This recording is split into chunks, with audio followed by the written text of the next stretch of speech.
नमस्कार दोस्तों, selection India में आप लोगों का बहुत बहुत स्वागत है।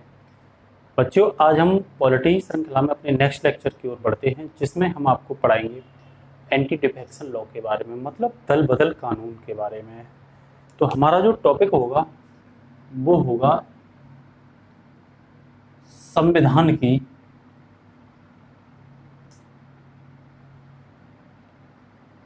10वीं अनुसूची, जिसे हम डिटेल डिस्कशन करेंगे। और इसमें बच्चों जो प्रावधान है वो है दल बदल कानून, या इसे बोल सकते हैं बच्चों एंटी डिफेक्शन लॉ।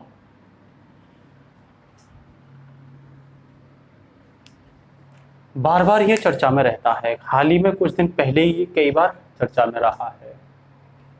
तो हम ये देखेंगे कि ये दल बदल कानून का क्या इतिहास रहा, इसके जो प्रावधान की अगर हम आपसे बात करें कि इसमें हमें पढ़ना क्या क्या है, तो कई सारी चीजें पढ़नी है हमें इसमें। इसका हिस्टोरिकल बैकग्राउंड देखेंगे, क्या होता है दल बदल कानून, इसकी आवश्यकता क्यों पड़ी, कौन इसे लागू करता है। दूसरी बात, इसके प्रावधान क्या क्या हैं, कभी क्या इसमें संशोधन हुआ उसे भी देखेंगे, और कुछ इसके विपक्ष के तर्क देखेंगे, और तर्क के साथ साथ ये भी देखेंगे वर्तमान में इसके पक्ष की क्या प्रासंगिकता है, प्रेजेंट रिलीवेंसी क्या है इसकी। तो बच्चों, हम इसमें ये भी देखेंगे कि जो दल बदल कानून होता है वो हमारे जो एमपी और विधायक होते हैं, एमपी और एमएलए जो होते हैं, सांसद और विधायक जो होते हैं, उनको अयोग्य घोषित करने का एक कानून है। तो दल बदल कानून को पढ़ने से पहले सर्वप्रथम हम ये भी जानेंगे कि भारतीय संविधान में या भारत के संसद के द्वारा बनाए गए कोई कानून के तहत अन्य भी प्रावधान है जिसके तहत सांसद या विधायक को अयोग्य घोषित किया जाता है, तो उसे भी देखेंगे। दूसरी बात, उसका मानक क्या है अयोग्य घोषित करने का, वो भी देखेंगे। तो इसमें मैं सबसे पहले एक चीज पढ़ूंगा बच्चों, ऑफिस ऑफ प्रॉफिट, लाभ का पद। सबसे पहले हम ये पढ़ेंगे लाभ का पद। लाभ का पद पढ़ने के साथ फिर हम पढ़ते हैं बच्चों दल बदल कानून। लाभ के पद को बच्चों ऑफिस ऑफ प्रॉफिट कहते हैं, ऑफिस ऑफ प्रॉफिट। क्या होता है लाभ का पद ये देखेंगे, और इस लाभ के पद में जब हम पढ़ते हैं तो हम ये देखते हैं यदि कोई व्यक्ति या पर्सन, यदि कोई व्यक्ति या पर्सन अपनी कुछ शक्तियां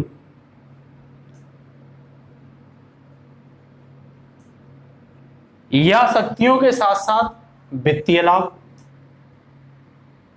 या शक्तियों के साथ साथ कुछ वित्तीय लाभ, और वित्तीय लाभ के साथ साथ संरक्षण का प्रावधान करता है, संरक्षण प्रावधान का गलत तरीके से लाभ लेता है, या ये सब चीज प्राप्त हो जाए, ये सब चीज क्या हो जाए, उसे प्राप्त हो जाए। क्या प्राप्त हो जाए, कुछ शक्तियां, कुछ वित्तीय लाभ और कुछ संरक्षण के प्रावधान, जिससे वह अपने संवैधानिक या सरकारी पद के साथ साथ अपने व्यक्तिगत पद को प्रभावित करता है। अब क्या करता है, जिससे ये जो प्राप्त हुई है, जिससे वह अपने संवैधानिक पद या सरकारी पद का व्यक्तिगत या पद के साथ साथ, पद के साथ साथ व्यक्तिगत रूप से या व्यक्तिगत पद को प्रभावित करता है।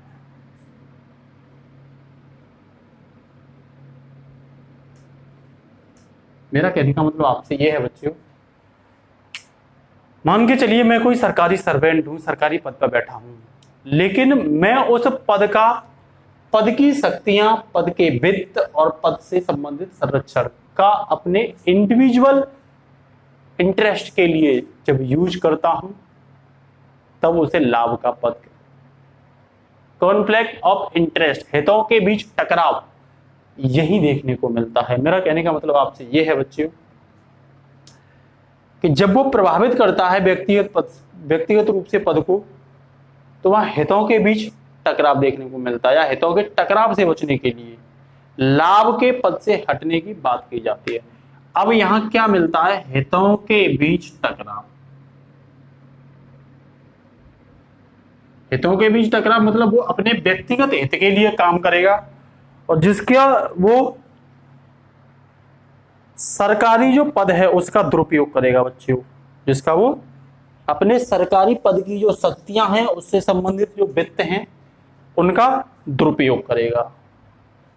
तो उस दुरुपयोग से बचने के लिए जब हितों के बीच टकराव होता है, तो इस टकराव से बचने के लिए, इस टकराव से बचने के लिए उसे पद से हटाने की बात की जाती है, उसे पद से हटाने की बात की जाती है, अयोग्य घोषित किया जाता है। एक कल ये है कि यदि कोई व्यक्ति अपने लाभ, व्यक्ति का कहने का मतलब यहाँ मैं जब पढ़ाऊंगा तो मैं सांसद और विधायक की बात करूंगा, ठीक है ना, सांसद और विधायक की बात करूंगा। और जब वो अपने व्यक्ति उस पर क्या बोलते हैं, संवैधानिक पद पर बैठा हुआ होता है या सरकारी पद पर बैठा हुआ होता है, जिसका उपयोग वो अपने व्यक्तिगत रूप से करता है, और तब हितों के बीच टकराव देखने को मिलता है। इस चीज से बचने के लिए निश्चित रूप से उसे उसके पद से हटाने की बात की गई है। ठीक है दोस्तों, अब बात ये आती है कि हितों के बीच जो टकराव है ये किस तरीके से देखने को मिलता है। तो एक इसका सीधा साधा सा एक उदाहरण ले लेते हैं। हितों के बीच जो टकराव का कॉन्फ्लिक्ट ऑफ इंटरेस्ट, हितों के बीच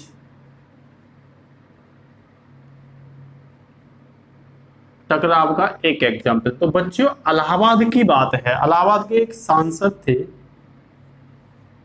कहां के? इलाहाबाद के, जिनका नाम था श्यामा प्रसाद गुप्ता। श्यामा प्रसाद जो गुप्ता थे, इनके एक बीड़ी का कारखाना था, श्याम बीड़ी का, बीड़ी का एक कारखाना। अब श्यामा प्रसाद को तंबाकू समिति का बना दिया गया अध्यक्ष, है ना, या मेंबर। इनको क्या कर दिया? श्यामा प्रसाद को, सांसद जो थे, इनको तंबाकू समिति का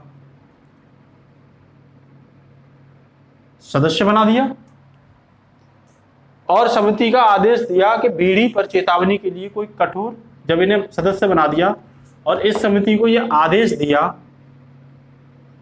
कि भाई ऐसा करिए, बीड़ी पर उसकी चेतावनी को लेकर कोई कठोर चेतावनी दो। अब श्यामा प्रसाद गुप्ता का खुद का बीड़ी का कारखाना, श्याम बीड़ी का, अब उनसे यह बोला जा रहा है कि भाई बीड़ी पर क्या करिए, बीड़ी पर कोई चेतावनी करिए, कठोर चेतावनी करिए। तो श्यामा प्रसाद गुप्ता जो है, उनके दिमाग में कहीं ना कहीं ये बात जरूर आएगी ना कि यार बीड़ी पर चेतावनी में क्यों दूं। उनके दिमाग में ये आएगी, उप समिति के सदस्यों से कहेंगे, अरे भैया बीड़ी से ज्यादा तो कैंसर जो है वो किससे होता है? सिगरेट से होता है। तब तो चेतावनी बीड़ी पर न बना करके किस पे बना दें? सिगरेट पर बना दें। तो मेरा कहने का मतलब, सांसद ने तंबाकू समिति में के पद पर, सदस्य के पद पर रहते हुए उसका दुरुपयोग करने की बात की। तो ये जो दुरुपयोग करने की बात की है, इसी को बच्चों बोलते हैं कॉन्फ्लिक्ट ऑफ इंटरेस्ट, इसी को बोलते हैं बच्चों हितों के बीच टकराव। बात समझ में आ गई होगी उम्मीद करता हूं। तो जब कोई व्यक्ति किसी एक राजनीतिक पद पर या सार्वजनिक पद पर होता है और उसके रहते हुए उसे एक अन्य पद दे दिया जाता है और वहां वो अपने स्वार्थ के लिए, व्यक्तिगत हित के लिए जब वो काम करता है, तो उसे हितों के बीच टकराव कहा जाता है, उसे लाभ का पद कहा जाता है। तो ऐसे में बच्चियों उसे हटाने का जो प्रावधान होता है वो राष्ट्रपति का होता है। ऐसे में उसे हटाने का जो प्रावधान होता है बच्चों वो किसका होता है, वो राष्ट्रपति का होता है। तो अब हम ये देख लेते हैं कि कितने तरीके से भारतीय संविधान में ये विधायक और सांसद को हटाने का प्रावधान है, ठीक है ना। विधायक व सांसद, और ये विधायक और सांसद की बात कर रहा हूं तो सांसद लोकसभा के भी बच्चे और राज्यसभा के भी, और विधायक विधान सभा का भी और विधान परिषद का भी, ये ध्यान रख लेना, ठीक है ना। तो हमारा कहने का मतलब है हमारे यहां संविधान और संसद के कानून को मिलाकर के 3 प्रावधानों के तहत इन सदस्यों को हटाने का प्रावधान है। एक तो बच्चों जो प्रावधान है इसे हटाने का वो लाभ का पद ही है, ऑफिस ऑफ प्रॉफिट कह सकते हो, office of profit, office of profit कह सकते हो, मतलब लाभ का पद। क्या होता है लाभ का पद, वो मैंने बता ही दिया कि यदि व्यक्ति लाभ के पद पर बैठा होता है तो इसके लिए भारतीय संविधान ने इसे अयोग्य घोषित करने के लिए भारतीय संविधान ने 2 आर्टिकल का प्रावधान कर रखा है। एक तो article 102 clause first sub clause ए, article 102 clause first sub clause ए, ये क्या करता है, ये जो संसद के सदस्य हैं लोकसभा और राज्यसभा, ध्यान रखना, उनको अयोग्य घोषित करने का प्रावधान किसके पास होता है, ऑफिस ऑफ प्रॉफिट में प्रावधान जो होता है बच्चों वो राष्ट्रपति के पास होता है। किसके पास, राष्ट्रपति के पास होता है। दूसरा बात, वही article 191 clause first sub clause ए, ये जो विधानसभा के सदस्य होते हैं, राज्यों के जो सदस्य होते हैं, राज्य विधान मंडल, अब ये विधानसभा हो गया और विधान परिषद जिसे हम एमएलसी कहते हैं बच्चों, ठीक है ना। तो विधानसभा और विधान परिषद के सदस्यों को लाभ के पद पर रहते हुए अयोग्य घोषित करने की बात कहते हैं। अब ये दोनों ही आर्टिकल ये बोलते हैं कि यदि मतलब ऐसे किसी पद पर या ऐसे किसी पद को धारण करने की मनाही है जहां वो वेतन भत्ता और अन्य दूसरी सरकारी फैसिलिटी लेते हैं, मतलब क्या करते हैं, ऐसे किसी पद पर जहां वो वेतन भी ले रहे हैं, भत्ता भी ले रहे हैं और सरकारी लाभ भी ले रहे हैं, ऐसे पद का जिसकी वो क्या कर रखी है, मनाही कर रखी है। क्या कर रखी है, मनाही कर रखी है, ठीक है ना। तब बच्चियों उसे हटाने का प्रावधान article 102 clause first clause A sub clause A और article 191 clause first sub clause A के तहत राष्ट्रपति सांसदों को हटाएगा और राज्यपाल राज्य विधानमंडल के को हटाएगा। ये ध्यान रखना आप लोग, ये दिमाग में पूरी बात आनी चाहिए आपके। दूसरा जो प्रावधान है बच्चों वो संविधान की 10वीं अनुसूची, कौन सी अनुसूची, संविधान की 10वीं अनुसूची के तहत। अब ये अनुसूची के तहत कैसे हटाएंगे, ये दल बदल के आधार पर, उसके लिए क्या बनाया गया है, दल बदल कानून, एंटी डिफ्लेक्शन लॉ बनाया गया। इसमें अयोग्य घोषित करने का जो प्रावधान है, जो शक्ति है अयोग्य घोषित करने की, वो बच्चों स्पीकर के पास है। किसके पास है, सदन के स्पीकर के। मेरा कहने का मतलब आपसे ये है कि यदि संसद का है तो लोकसभा में लोकसभा का अध्यक्ष या उपाध्यक्ष और राज्यसभा में राज्यसभा का सभापति या वो न रहते हुए उपसभापति को इसका प्रावधान दिया गया है। वहीं विधानसभा में बात करोगे तो विधानसभा का अध्यक्ष और विधान परिषद के अध्यक्ष के पास ये प्रावधान कौन सा, दल बदल कानून के तहत हटाने का प्रावधान। दल बदल कानून के तहत कौन अयोग्य है कौन योग्य है, इस बात की जो शक्ति है बच्चों वो सदन के अध्यक्ष के पास होती है। राज्यसभा सदन है तो राज्य सदन के अध्यक्ष के पास होगी, और लोकसभा है तो लोकसभा के अध्यक्ष के पास, विधानसभा है तो विधानसभा राज्यों वाले के पास होगी, और विधान परिषद है तो विधान परिषद के सदस्यों के पास होगी। ये चीज आप ध्यान रखना है। तीसरा जो हमारे यहाँ प्रावधान है बच्चियों, वो ये है कि जन प्रतिनिधित्व अधिनियम 1951 की धारा 9, जन प्रतिनिधित्व अधिनियम, जन प्रतिनिधित्व अधिनियम की धारा 9A, ये क्या है, इसका जो प्रावधान है बच्चियों वो तो संविधान ने ही दिया है, लेकिन ये कानून किसने बनाया है, एक कानून बनाया है बच्चियों, संसद द्वारा बना हुआ ये कानून है। इसके तहत अयोग्य घोषित करने की जो शक्ति है बच्चियों वो कोर्ट के पास है, न्यायपालिका के पास है। अयोग्य की जो शक्ति है बच्चियों, इसमें फैसला कौन करेगा, न्यायपालिका, मतलब कोर्ट करेगा इसमें फैसला। कई बार क्या होता है, व्यक्ति गलत तरीके से जीत करके पहुंच जाता है, जैसे गुजरात चुनाव में हुआ था। तो गुजरात हाई कोर्ट ने एक क्या था वहां पे, एक बीजेपी का नेता था जिसका नाम मुझे याद नहीं है, और उसने कुछ बहुत कम वोटों से कांग्रेस के नेता को हराया था। कांग्रेस के नेता ने जब केस डाला यही आरपीए एक्ट 1951 के तहत, तो वो बीजेपी के नेता को गलत तरीके से जीतने में उसे साबित किया गया, ठीक है ना। वो एक अलग बात थी कि वो सुप्रीम कोर्ट में चला जा करके उस पर रोक लगा दी, लेकिन उस पर जो केस चला था वो जन प्रतिनिधित्व अधिनियम की धारा 9A के तहत चला था, ठीक है ना। तो लिख सकते हो जैसे गुजरात मामला, जैसे गुजरात मामला, ठीक है ना। इसमें कह सकते हो कर्नाटक मामला, और इसमें कह सकते हो जयप्रदा का मामला। जयप्रदा पर क्या तुम भाई लाभ के पद पर रहते हुए गलत यूज कर रहे हो पद का, ये कई केस थे। इसके बाद बच्चों हम बात करते हैं, ये तो था हमारा कि लाभ का पद क्या होता है, ये क्लियर हो गया होगा आपका। और भारतीय संविधान में जो विधायकों को या सांसदों को अयोग्य घोषित करने के प्रावधान है वो कितने हैं, 3 प्रावधान हैं। एक राष्ट्रपति करता है और राज्यपाल, आर्टिकल 102 और 191 के तहत, ठीक है ना। जब वो लाभ के पद मतलब अपने पद का हितों के बीच टकराव को मेल कहा करके गलत यूज करता है, उस समय राष्ट्रपति या राज्यपाल उसे हटा देते हैं।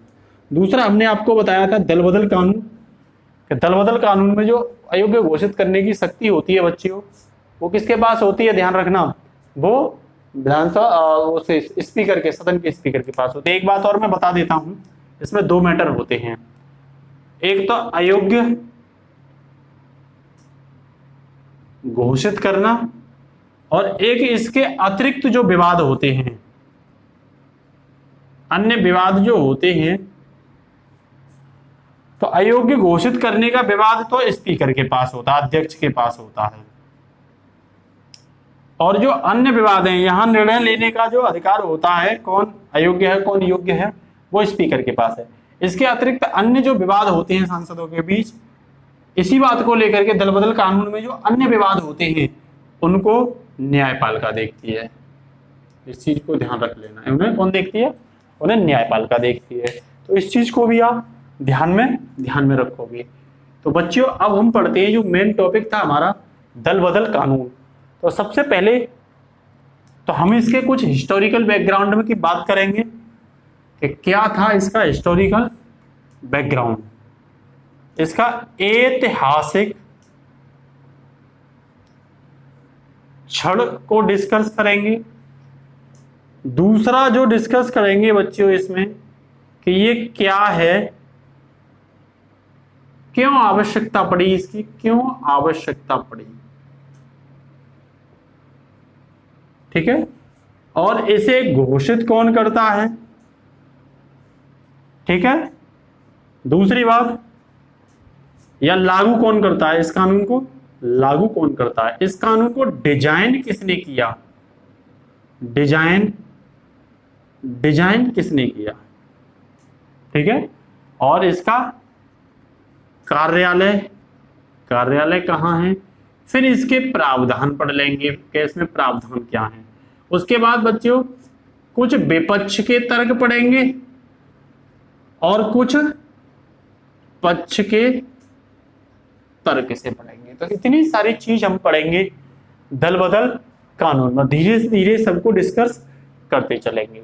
तो जब हम बच्चों इसके ऐतिहासिक पल की बात करते हैं कि भाई, तो इसमें जो मैं कार्यालय बात कर रहा हूं वो अध्यक्ष के कार्यालय की बात कर रहा हूं। किसका? अध्यक्ष, अध्यक्ष कार्यालय, ठीक है ना।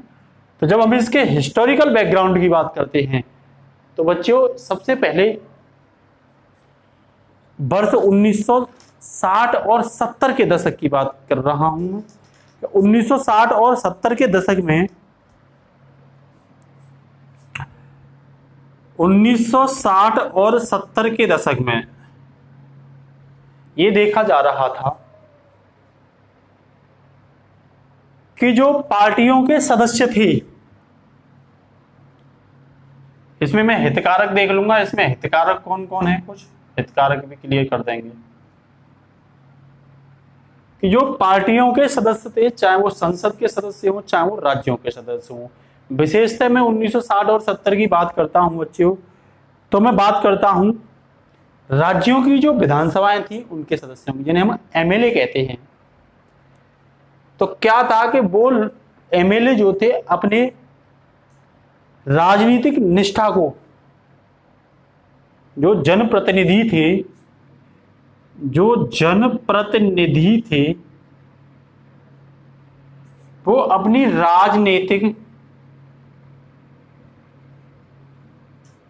निष्ठा को एक कार्यालय या पद, ये पद मंत्री पद भी हो सकता है, के लालच में बच्चों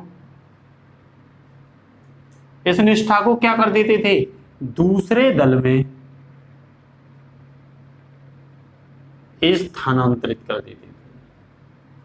मेरा कहने का मतलब है कि मान लो मैं एक्स दल से कोई सदस्य हूं, विधायक हूं, मेरी अपनी राजनीतिक निष्ठा एक्स दल से है, लेकिन मैं किसी कार्यालय या किसी पद के चक्कर में, लालच में, मुझे किसी अन्य दल ने लालच दे दिया कि हम आपको उस हमारी पार्टी में आ जाइए आप, और हम आपको क्या कर देंगे, अपनी पार्टी में मंत्री बना देंगे। उस पार्टी में आप कोई नहीं बना रखे, तो 8, 10, 20 जितने भी विधायक होते थे वो उस पार्टी में शामिल हो जाते थे, तो अपनी मूल पार्टी को हरा देते थे वो, और दूसरी पार्टी में मंत्री पद शामिल कर लेते थे। अब ये देखा गया था बच्चों कि उस समय लगभग, अगर मैं बात करूं आपसे, तो 300 नहीं, 200 समथिंग, मेरा कहने का मतलब ये है कि 210 के करीब ऐसे दोषपूर्ण क्या थे, प्रतिनिधि थे उस समय। और मतलब जो दल चेंज करके गए थे, वो राजनीतिक निष्ठा को स्थानांतरण किया उन्होंने अपनी को, तो लगभग 210 जो दोषपूर्ण प्रतिनिधि थे जो दूसरे दल में शामिल हुए थे, उनमें से 116 को मंत्री बनाया गया था। तो साफ दिख रहा है कि ये दूसरे दल में शामिल होते थे, वो किसके लालच में होते थे कि भाई हमें मंत्री बना दिया जाएगा, और ये देखा भी जा रहा था इस दौरान। तो बच्चों, मंत्री के लालच में यदि व्यक्ति जा रहा है तो साफ तौर पर ये दिख रहा है कि वो राजनीतिक निष्ठा को क्या कर रहा है, स्थानांतरित कर रहा है। ये भी देखा गया था जब सर्वप्रथम 1967 में जब इलेक्शन हुआ, ठीक है, तो इस बीच कांग्रेस की छवि में थोड़ी सी गिरावट देखी गई, और उस गिरावट में यह हुआ बच्चियों, सरकार तो बनी कांग्रेस की कि जो 361 उसकी पहली सांसद थे वो गिर करके लगभग 283 के करीब रह गए। सरकार तो बनी, और ये देखा गया लगभग कांग्रेस ने अपने 7 राज्यों में अपनी सरकार को क्या कर दिया था, खो दिया था। राज्यों की जो स्थिति थी, राज्यों का जो नियंत्रण था, कांग्रेस ने लगभग 7 राज्यों पर उस दौरान अपना नियंत्रण खो दिया था। तब तो यहाँ पे सोचने की बात है कि भाई कांग्रेस के जो राज्य के जो राजनीतिक निष्ठावान प्रतिनिधि थे वो अपनी निष्ठा को स्थानांतरित करके लगभग 7 राज्यों की गवर्नमेंट से कांग्रेस का नियंत्रण क्या हो गया था, कम हो गया था। तब यहाँ पे इंदिरा गांधी और राजीव गांधी के ही मंत्रिमंडल में काम करने वाले एक व्यक्ति थे जिनका नाम था पी. बेकेट सुवैया, जिनका नाम था पी बेकेट सुबैया। तो पी बेकेट सुबैया ने एक उच्च स्तरीय समिति का गठन किया था। किसने? P Beckett Subbaiah. एक क्या किया बच्चियों? एक एक उच्च स्तरीय समिति का क्या किया? गठन किया। किस बात के लिए? कि भाई ये जो लोग राज्यों की सरकार को गिरवा करके अन्य दल में शामिल होकर के अन्य दल की सरकार को बना रहे हैं, इस समस्या को क्या किया जाए? इस समस्या को निपटा जाए। इस समस्या से निपटने के लिए उन्होंने सिफारिश की थी। तो कुछ लोगों ने यह कहा कि भाई ये जो तुम सिफारिश के लिए प्रस्ताव बना रहे हो, ये प्रस्ताव दिया इनने, इस समिति ने क्या दिया? प्रस्ताव दिया। इस पर लोकसभा में खूब बहस हुई। कुछ लोगों ने कहा कि भाई इसे कांग्रेस बचाओ प्रस्ताव लिखो। क्या लिखो? कांग्रेस बचाओ। तो गवर्नमेंट किसकी गिर रही थी? कांग्रेस की गिर रही थी। तो कांग्रेस बचाओ, सेव कांग्रेस। कुछ विपक्षियों ने यह कहा। लेकिन फाइनली बात आई कि भाई दल बदल कानून बनाने की बात चल रही है। किसकी चल रही है? कि भाई एक दल बदल कानून बनाया जाएगा जिससे कि कोई भी जो राजनीतिक प्रतिनिधि है अन्य दल में जाना चाहता है तो उस पर कोई ना कोई कानून तैयार किया जाना चाहिए। तो इसमें क्या होता है बच्चियों? एक पैनल बनाया जाता है। उस पैनल का नाम था बाई बी चावड़ पैनल। बाई बी चवाहड़ ये पैनल बनता है। ध्यान रखना, सर्वप्रथम ये पैनल बनता है और ये पैनल जो है इस पे बात करता है और समिति पूरा इसमें नेतृत्व ही बाई बी चावड़ ने किया था। और उस समय वो क्या थे? वो गृह मंत्री थे, ये होम मिनिस्टर थे। ध्यान रखना, ये कौन थे? ये होम मिनिस्टर थे। कांग्रेस सरकार में होम मिनिस्टर थे। तो इन्होंने ये बात की थी कि जो व्यक्ति स्वैच्छिक से किसी दल को त्याग कर जा रहा है तो उस पर क्या की जाएगी? पार्टी किसी न किसी तरह की कार्रवाई करेगी और कार्यालय के लालच में उसे पार्टी से भी निष्कासित कर दिया जाएगा। ये बात करी थी। तो इस कानून पर सबसे पहले जो प्रयास किए गए थे बच्चों, तो पहला प्रयास तो इसी समिति ने किया था। उसके बाद 3 प्रयास और किए गए थे। उसके बाद 3 प्रयास इस पर और किए गए थे। ठीक है ना?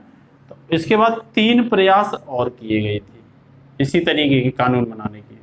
वो 3 प्रयास में से पहला जो प्रयास था, फर्स्ट जो था, वो वर्ष 1973 में किया गया था। और ये प्रयास किया था, इंदिरा गांधी के ही होम मिनिस्टर थे 1973 में। उनका नाम था उमाशंकर दीक्षित। उमाशंकर दीक्षित ने पहला प्रयास किया। उसके बाद वर्ष 1978 में सेकंड प्रयास होता है और यह सरकार भी 1970 में चेंज होती है। जनता पार्टी की सरकार बनती है मोरारजी देसाई की। तो मोरारजी देसाई के ही एक कानून मंत्री थे शांति भूषण। तो सेकंड प्रयास किसने किया? शांति भूषण। लेकिन इन दोनों का ही प्रयास क्या रहा? असफल रहा। उसके बाद तीसरा प्रयास किया जाता है बच्चों, इंदिरा गांधी के मरने के बाद पीएम बनते हैं राजीव गांधी। राजीव गांधी उस समय इनकी 400 सीट आई थी लोकसभा की, काफी बहुमत से ये बने थे। ठीक है ना? तो राजीव गांधी के ही कानून मंत्री थे। और ये बात है बच्चों 1985 की। ध्यान रखना, कब की बात है? ये वर्ष 1985 की बात है। तो इन्हीं के एक कानून मंत्री थे। उन्होंने इस पर जोर शोर से प्रस्ताव तैयार किया और प्रस्ताव तैयार करके संसद के सामने इस पर बहस हुई, जिसमें राजीव गांधी ने, क्या हुआ था, राजीव गांधी के ये कानून मंत्री थे, उन्होंने ये बोला था, अगर मैं उनका नाम बताऊं आपको तो उनका नाम था बच्चियों अशोक कुमार सेन। क्या नाम था? अशोक कुमार सेन।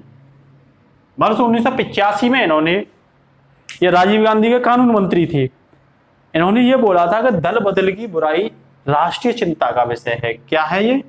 राष्ट्रीय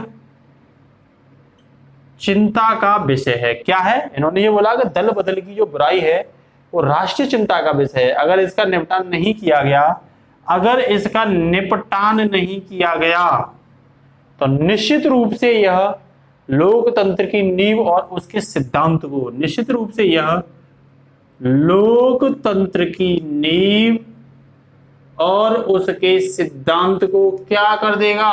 कमजोर कर देगा। ये क्यों कहा? ये इसलिए कहा बच्चियों कि जनता अपने विकास के लिए और लोक कल्याणकारी योजनाओं के लिए अपने प्रतिनिधियों को चुनती है, और वो प्रतिनिधि जनता ने चुना सपा को देख करके, मान के चलिए, या बसपा को देख करके, या बीजेपी को देख करके, या कांग्रेस को देख करके, या पार्टी हटा दो XYZ किसी एक पार्टी के लिए चुना, तो जनता ने X पार्टी को देख करके मेंबर चुन दिया कि भाई X पार्टी क्या कराएगी? बेनिफिट कराएगी। और जनता ने जब X पार्टी के विकास को देख करके उसे चुना और वो व्यक्ति वाई पार्टी में चला जाता है, तो ये लोकतंत्र का क्या कर रहा है? हनन कर रहा है। क्यों? कि लोकतंत्र का मतलब होता है जनता का, जनता के लिए और जनता द्वारा चुना गया शासन। अब तुम उसे जनता न रह करके क्या, कौन सा शासन बना रहे हो? दलीय शासन बना रहे हो, क्योंकि जो प्रतिनिधि जो है वो दलीय दल को चेंज कर रहा है। तो ये निश्चित रूप से लोकतंत्र को क्या कर रहा है? कमजोर कर रहा है। तो लोकतंत्र के सिद्धांत और इस नींव को कमजोर कर देगा। तब उस समय जो प्रस्ताव रखा था उसमें 3 व्यापक संशोधन किए गए। तो 3 संशोधन ये किए गए। पहला संशोधन ये किया गया बच्चों कि जनप्रतिनिधि विधायिका के अंदर जो है, जो जनप्रतिनिधि होंगे, जनप्रतिनिधि जो होगा वो विधायिका के अंदर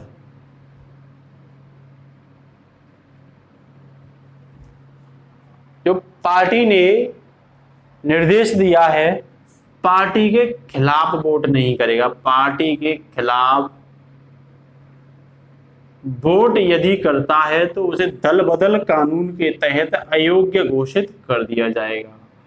दूसरा ये रखा था, जब वो सदन से बाहर जाता है, ये तो विधायिका के अंदर है, जब वो विधायिका से बाहर जाता है तो पार्टी के खिलाफ कोई भाषण नहीं बोलेगा, अपनी पार्टी के खिलाफ कोई भाषण स्पीच नहीं बोलेगा।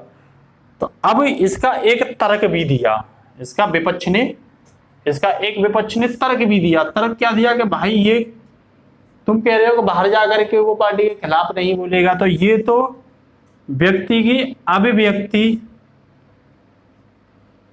की स्वतंत्रता को क्या करता है?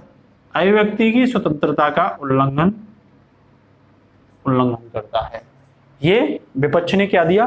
तर्क दिया इस पर, ठीक है ना, इसकी आलोचना की कि भाई ये तो व्यक्ति की अभिव्यक्ति की स्वतंत्रता पर अंकुश लगाएगा, ठीक है ना। तो हमने ये बताया कि यदि जनप्रतिनिधि विधायिका के अंदर पार्टी या दल के खिलाफ कोई मतदान करता है या विधायिका से बाहर निकल करके उनके खिलाफ कोई भाषण बोलता है तो दल बदल आचरण के तहत उसे दंडित होना होगा। दूसरा संशोधन ये किया कि दल जो है, पहला तो यही था कि दल जो है 1/3 मेंबर के साथ विभाजित हो सकता है। अन्य दल में 1/3 सदस्य के साथ विभाजन कर सकता है और 2/3 सदस्य के साथ विलय कर सकता है। ध्यान रखना, ये 1/3 के साथ अगर विभाजन कर रहा है या 2/3 के साथ विलय कर रहा है, शामिल हो रहा है वहां, और 1/3 यदि टूट के जा रहे हैं, ठीक है ना, तब निश्चित रूप से वो अयोग्य नहीं होगा, अयोग्य नहीं होगा। ये दूसरा प्रावधान ये किया गया था, ठीक है ना। तीसरा प्रावधान ये किया गया था उस समय बच्चों 1985 में कि पीठासीन अधिकारी को इस कानून का मध्यस्थ बनाया गया था। तो मध्यस्थ जो बनाया गया था इस कानून का, कि भाई जो कानून का मध्यस्थ होगा वो कौन होगा? पीठासीन अधिकारी होगा। पीठासीन अधिकारी मतलब सदन के अध्यक्ष, मतलब स्पीकर लोकसभा में और सभापति राज्यसभा में। तो ये इसकी कुछ हिस्टोरिकल बैकग्राउंड थी, इसकी आलोचना की गई, खूब इस प्रस्ताव की आलोचना हुई बच्चों, लेकिन फाइनली 30 जनवरी को गांधी जी की पुण्यतिथि पर लोकसभा में इसमें खूब बहस हुई। उसके अगले दिन राज्यसभा में इसे पारित क्या कर दिया गया, पारित कर दिया गया। इसी समय राजीव गांधी ने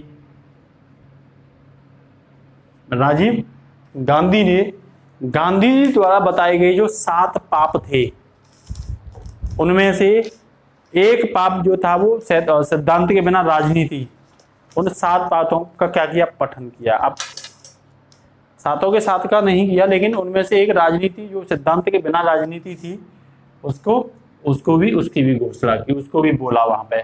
तो बच्चों बात आती है, जब मैंने जो डिस्कस किया कि गांधी जी के 7 पाप क्या हैं, इंपोर्टेंट है, गांधी के द्वारा बताए गए घोर 7 पाप, ये क्वेश्चन मेंस में बहुत पूछा जाता है। तो पहला गांधी जी ने बताया था काम के बिना धन, काम के बिना, नोट कर लेना साथ ही साथ, धन। दूसरा बताया था अंतरात्माओं के बिना सुख, अंतरात्मा के बिना सुख। तीसरा बताया था मानवता के बिना विज्ञान, मानवता के बिना विज्ञान। चौथा बताया था चरित्र के बिना ज्ञान, चरित्र के बिना ज्ञान। फोर्थ बताया था सिद्धांत के बिना राजनीति, इसका राजीव गांधी ने डिस्कस किया था, सिद्धांत के बिना राजनीति। राजीव गांधी ने कहा कि सिद्धांत के बिना जो राजनीति है वो एक पाप है। नेक्स्ट बोला था नैतिकता के बिना व्यापार। छठा जो बोला था वो ये था कि नैतिकता के बिना व्यापार। और 7वां बोला था बच्चों त्याग के बिना पूजा। ये 7 पाप थे गांधी के द्वारा बताए गए। पहला काम के बिना धन, दूसरा अंतरात्माओं के बिना सुख, तीसरा मानवता के बिना विज्ञान, चरित्र के बिना ज्ञान, सिद्धांत के बिना राजनीति और नैतिकता के बिना व्यापार और त्याग के बिना पूजा। ये मोस्ट इंपोर्टेंट है, कहीं ना कहीं आपको जरूर मेंस में आपको लिखना ही होगा, इनको ध्यान रखना। तो ये इनमें से एक सिद्धांत के बिना राजनीति का राजीव गांधी ने अपने वहां पे क्या किया, अपने सदन में व्याख्यान किया इसके लिए। अब बात आती है बच्चों वर्तमान में दल बदल जो कानून का प्रोसेस है वो क्या है, तो ये समझ में आ गई होगी। अब बात करते हैं क्या है दल बदल कानून।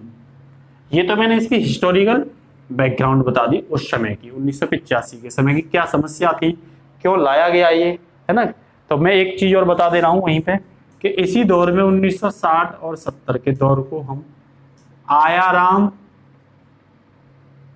और गयाराम दौर भी बोलते हैं, इसीलिए कि हरियाणा के एक विधायक थे जिनका नाम था गयालाल। बच्चों इनकी ये स्थिति थी कि इन्होंने 15 दिन के अंदर अंदर 3 दलों को चेंज कर दिया था। अब लगा लो, अपने राजनीतिक लालच में, अपने वित्तीय लालच में या पद के लालच में इन्होंने 15 दिन के अंदर अंदर 3 राजनीतिक दलों को चेंज किया था। तब तो ये क्या है, निश्चित रूप से एक चिंता का, और चिंता का ही नहीं, ये एक बहुत बड़ी चिंता का विषय माना जाएगा, ठीक है ना। तो यदि बच्चों आपसे पूछते हैं कि ये दल बदल कानून क्या है, तो आप ये बोलोगे ऐसा कानून जिसके अनअपेक्षित परिणाम, ये पूछे तो आप बताओगे ऐसा कानून है जिसके अनअपेक्षित, ऐसा कानून जिसके अनअपेक्षित परिणाम इसके उद्देश्य से आगे निकल जाते हैं, इसके उद्देश्य से आगे निकल जाते हैं। मतलब ये ऐसा कानून है जिसके परिणाम जो है अनअपेक्षित, जिनकी अपेक्षा नहीं कर सकते थे, वो इसके उद्देश्य से आगे निकल जाते हैं। तो अब बात आती है कि भाई इसका उद्देश्य क्या है, इस कानून का उद्देश्य क्या है। तो इसका उद्देश्य है राजनीतिक लाभ व पद के लालच में दल बदल करने वाले जनप्रतिनिधियों को अयोग्य घोषित करना। मेरा कहने का मतलब राजनीतिक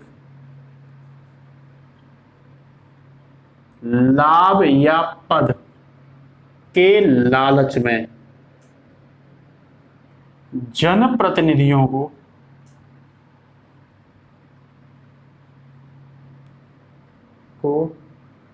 अयोग्य घोषित करना। ठीक है ना।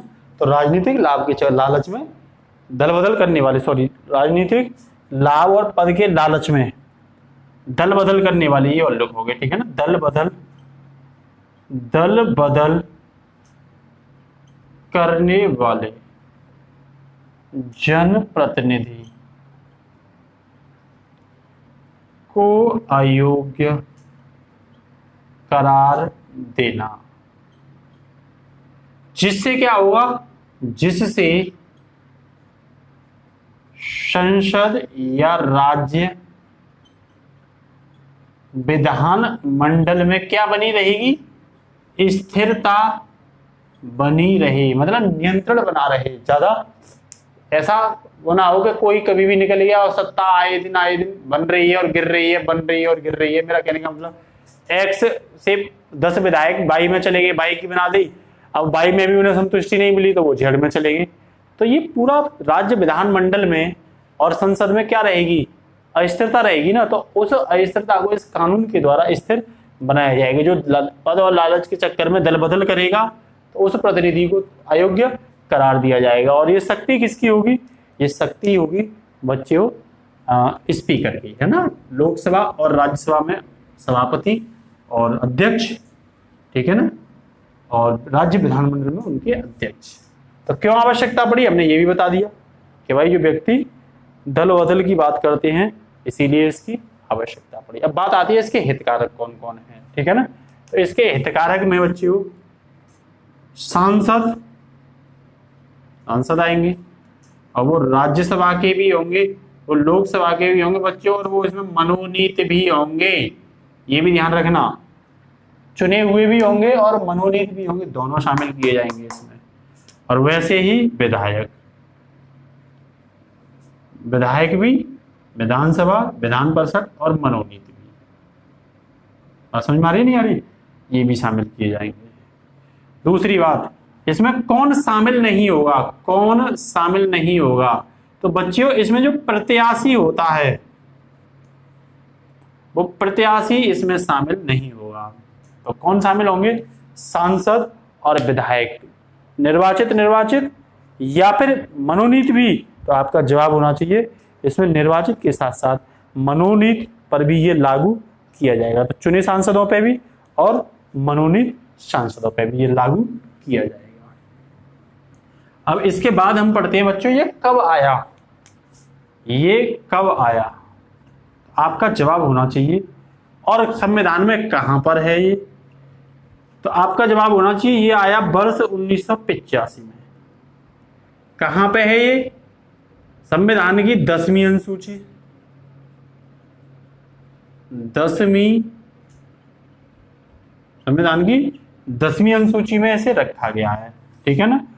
तो ये संशोधन कौन सा था संविधान में, तो आप बताओगे ये 52वां संविधान संशोधन 1985 में। और सरकार किसकी थी, तो आप बताओगे उस समय राजीव गांधी की। भारत में राजीव गांधी की क्या थी उस समय, राजीव गांधी की उस समय सरकार थी।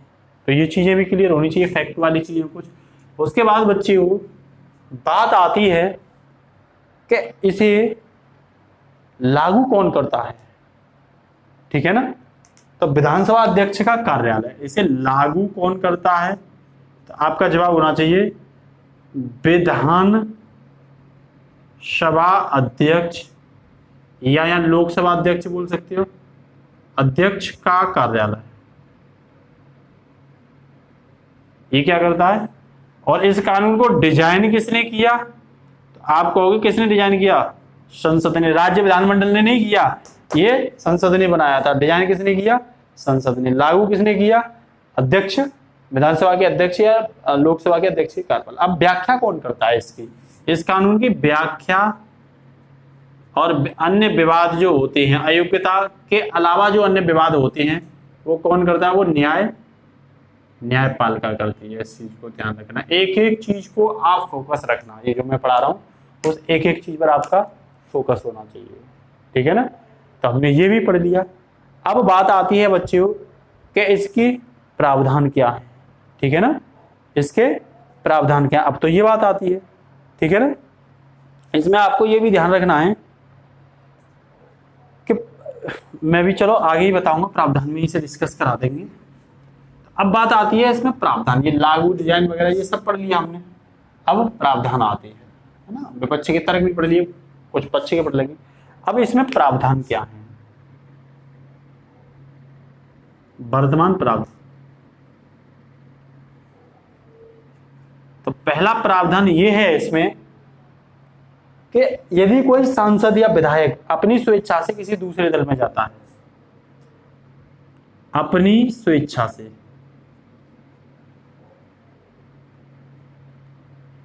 कहां जाता है, दूसरे दल में शामिल होता है। कौन, कोई विधायक हो सकता है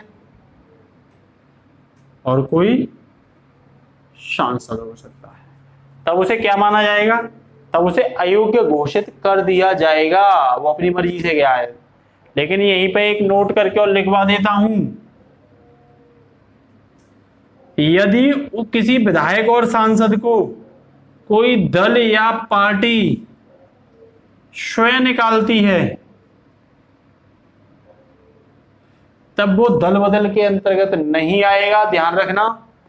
और ना ही उसकी सदस्यता रद्द की जाएगी। मान लो एक्स पार्टी ने अपने किसी विधायक को निलंबित कर दिया, निकाल दिया अपनी पार्टी से, तो इसका मतलब ये नहीं है कि उसकी सदस्यता रद्द हो जाएगी, वो सांसद या विधायक बना रहेगा।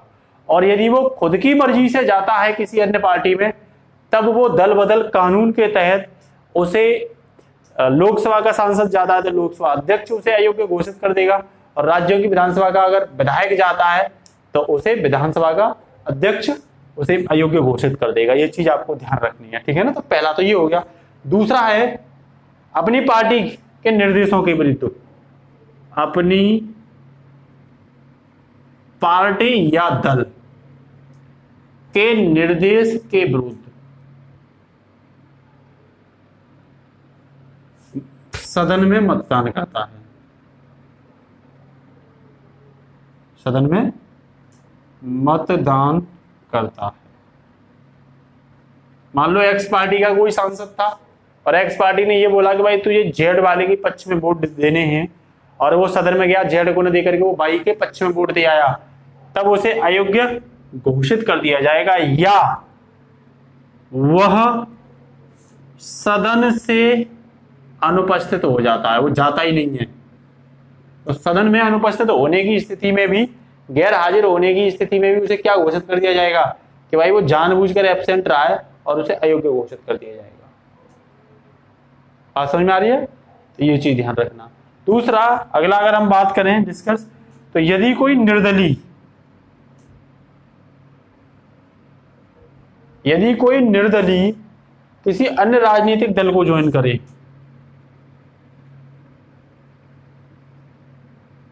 ज्वाइन कर लेता है, तब उसे अयोग्य घोषित कर दिया जाएगा। क्यों कि निर्दलीय जब जीता था तो उसने ये जयकारा लगाया था अपने चुनाव प्रचार में कि प्रत्येक दल में दलदल है और सबसे बढ़िया निर्दल है।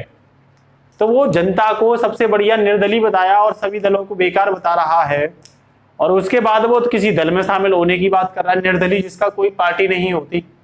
अब वो पार्टी में जाने की बात कर रहा है, जबकि पहले पार्टियों में वो क्या बता चुका है, दलदल बता चुका है, तो उसे अयोग्य घोषित किया जाएगा। निर्दलीय को भी किसी राजनीतिक दल में जाने की आवश्यकता नहीं है। लोग कहते हैं क्यों भाई, उसे तो जाने दो। अरे भाई वो जीता कोई राजनीतिक दल पर थोड़ी है, उसने राजनीतिक दलों को तो गलत बताया है, इसीलिए वो निर्दलीय जीता है। ठीक है ना। नेक्स्ट है बच्चियों, यदि कोई मनोनीत सदस्य 6 माह बाद किसी राजनीतिक दल को अटेंड करता है, तब उसे निश्चित रूप से क्या कर दिया जाएगा, अयोग्य घोषित कर दिया जाएगा।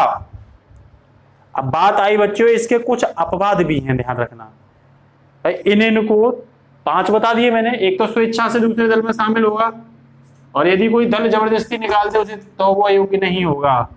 कोई पार्टी अपने दल के सदस्यों को निर्देश देती है कि यहाँ वोट पड़ने चाहिए और वो वहां वोट नहीं डालता, तब उसे अयोग्य घोषित किया जाएगा। या वो उस सदन में जाता ही नहीं है वोटिंग के दौरान, अनुपस्थित रहता, तब उसे अयोग्य घोषित करेगा। और यदि कोई निर्दलीय जीत करके किसी राजनीतिक दल में शामिल होता है, तब भी उसे अयोग्य घोषित कर दिया जाएगा। और कोई मनोनीत सदस्य, जैसे राज्यसभा में 12 सदस्य और लोकसभा में 2 आंगन भारतीय सदस्य और राज्यों की विधानसभाओं में 1 सदस्य, ये मनोनीत होते हैं। ये भी अगर किसी दल में जाते हैं तो इनको भी अयोग्य घोषित किया जाएगा, ध्यान रखना। ठीक है ना। तो ये थे अयोग्य घोषित करने से संबंधित प्रावधान या मानक। अब इनके कुछ अपवाद भी हैं। अब अपवाद क्या है उसे भी पढ़ लेते हैं, क्योंकि अपवाद से क्वेश्चन ज्यादा मार देता है। अपवाद ये है इसका बच्चियों, किसी पार्टी का यदि सदस्य, लोकसभा सदस्य मान के चलिए, कोई सांसद है लोकसभा का, और इस सांसद को पार्टी लोकसभा अध्यक्ष चुनती है, तब ये क्या करेगा, सांसद, क्योंकि लोकसभा का अध्यक्ष जो होगा वो सांसद के पद पर नहीं रहना चाहिए, तब ये क्या करेगा, ये सांसद के पद को अपने को छोड़ देगा और दूसरे पद को धारण कर लेगा। लेकिन अब इसे अयोग्य नहीं घोषित किया जाएगा। ये अगर इससे हट जाता है कुछ दिन बाद, तो ये पुनः अपने दल को शामिल कर सकता है। इस चीज को आप ध्यान रखोगे। तो ये तो अपवाद हो गया कि एक तरफ तो कह रहे हो कि भाई वो किस अन्य उसमें अगर जा रहा है अपनी स्वेच्छा से, ठीक है ना, इस्तीफा दे करके, और फिर तुम्हें दोबारा उसे पद दे रहे हो, तो ये क्या हो गया, ये तो इसका अपवाद हो गया। दूसरी बात, 1/3 सदस्य दूसरी पार्टी में शामिल कर रहे हो तुम, 1/3 सदस्य दूसरी पार्टी में क्या हो सकते हैं, विभाजन करके शामिल हो सकते हैं, इनको अयोग्य घोषित नहीं किया जाएगा। तो ये भी क्या हो गया, इसका अपवाद हो गया। यदि किसी दल के मान लो किसी दल में 30 मेंबर हैं और उसके 10 मेंबर किसी अन्य में जा रहे हैं, जीते हुए मेंबर, तब वो अयोग्य घोषित नहीं किए जाएंगे।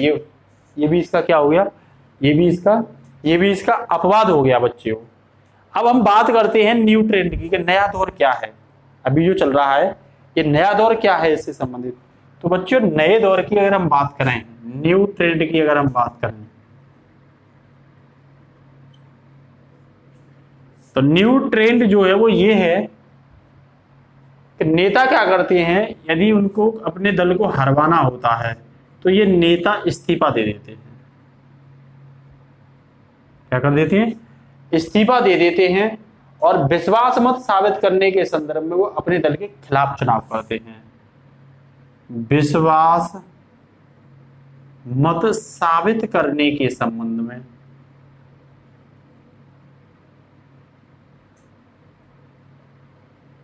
अपने दल के खिलाफ वोट दे देते हैं। बात समझ में आ रही नहीं आ रही। तब ऐसी स्थिति में उपचुनाव की, जब वो इस्तीफा दिया तो कौन सी स्थिति बन जाती है, उपचुनाव की स्थिति बनती है। ऐसा अगर हम बच्चों बात करें, भारत में जो चुनाव हैं वो 3 तरीके से होते हैं। एक आम चुनाव होता है, एक मध्यावधि चुनाव होता है, और एक बच्चे उपचुनाव होता है। आम चुनाव होता है वो पूर्ण सदन का होता है, कार्यकाल खत्म होने पर पूर्ण सदन का।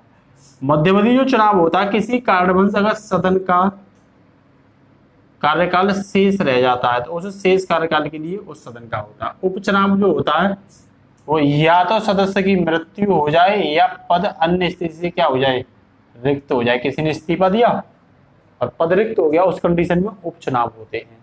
तब ये क्या करते हैं, ये अपने पार्टी के खिलाफ वोट डाल करके उस पार्टी की सरकार को गिरा देते हैं और क्या कर देते हैं, इस्तीफा देते हैं। अब इस्तीफा दे देंगे तो ये किससे बच जाते हैं, क्यों देते हैं ये इस्तीफा?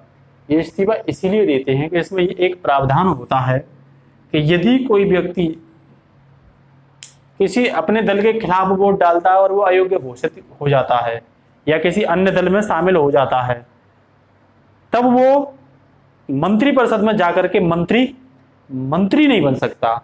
तो वो इस्तीफा इसीलिए देते हैं कि मंत्री पद की अयोग्यता से बचने के लिए सदन की सदस्यता से क्या दे देता है प्रतिनिधि, वो इस्तीफा देना शुरू कर दिया है। तो ये नया ट्रेंड बना है, ठीक है ना। अब इस्तीफा दे करके जब उपचुनाव होगा, लड़ करके दोबारा जीत करके वहां जाके मंत्री बन जाएगा। समझ में आ रही नहीं आ रही? तो उस पर अयोग्यता वाला कानून साबित नहीं होगा, क्योंकि वो क्या उसने दिया, वो दल में शामिल नहीं हुआ, उसने खुद अपने दल से क्या दे दिया है, इस्तीफा दे दिया। तो ये इस्तीफा वाला जो ट्रेंड है अभी कर्नाटक में देखने को मिला, उसके बाद कर्नाटक में सरकार गिरवा दी, उसके बाद एमपी में सरकार गिरवा दी, उसके बाद राजस्थान में भी कोशिश की गई थी। तो ये ट्रेंड बहुत ज्यादा चला था, ठीक है ना। अब बच्चों बात आती है कि 10वीं जो अनुसूची थी, 10वीं जो अनुसूची थी, तो हमने बताई थी कि ये 52वां संशोधन, संविधान संशोधन 1985 में ऐड की गई थी। और किस में ऐड की गई थी? ये इसका 7वां पैराग्राफ था, इसके 7वें पैराग्राफ में एक सब्जेक्ट ऐड किया था, एक सब्जेक्ट ऐड किया था दल बदल कानून से संबंधित, ठीक है ना। उस समय क्या था,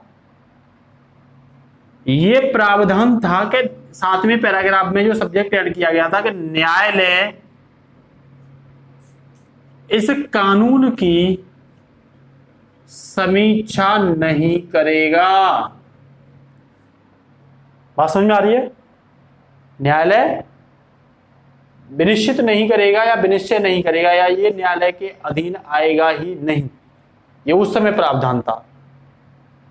लेकिन मतलब कह सकती हो कि दल बदल कानून से न्यायिक जो समीक्षा थी, न्यायिक समीक्षा से इस दल बदल कानून को क्या रखा गया था, दूर रखा गया था। बच्चों ये ध्यान रखना आप, ठीक है ना। लेकिन क्या हुआ था, बाद में एक केस आता है केतो होलोहन के हेतु होलोहन बनाम जय चिल्लू, अजीब सा नाम है। तो केतो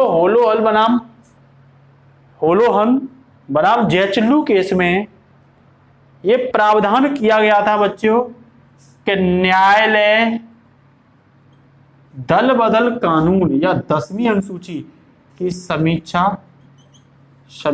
कर सकता है। ध्यान रखना, मूल जो कानून बना था उसमें यह प्रावधान नहीं था कि कोर्ट इसकी जुडिशियल रिव्यू करेगा। जुडिशियल रिव्यू कहने का मतलब क्या है, न्यायिक समीक्षा।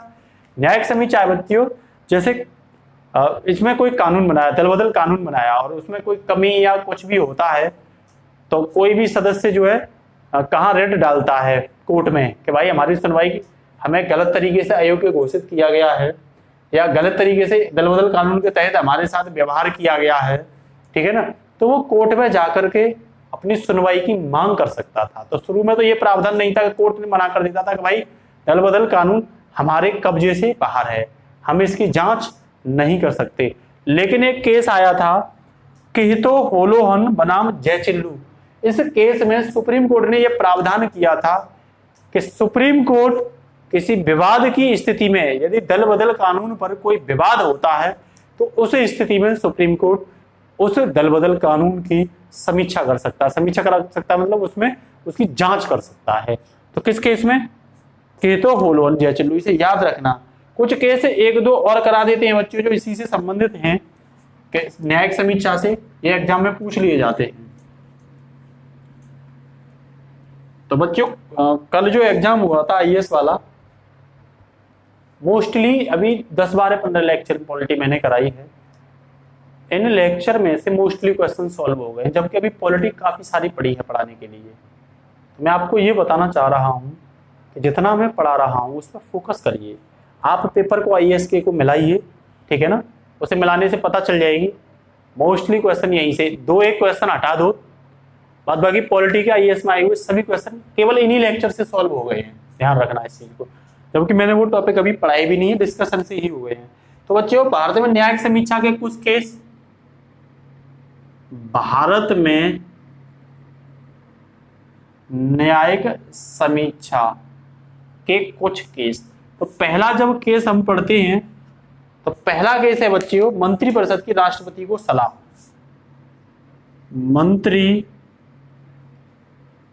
परिषद की राष्ट्रपति को सलाह, और मंत्रिपरिषद की जो राष्ट्रपति को सलाह है वो आर्टिकल 74 और आर्टिकल 75 के अंदर क्या है इसका प्रावधान, कि मंत्रिपरिषद राष्ट्रपति को क्या देती है, सलाह देती है, ठीक है ना। तो पहले इसकी समीक्षा का कोई प्रावधान नहीं था, लेकिन राष्ट्रपति के संदर्भ में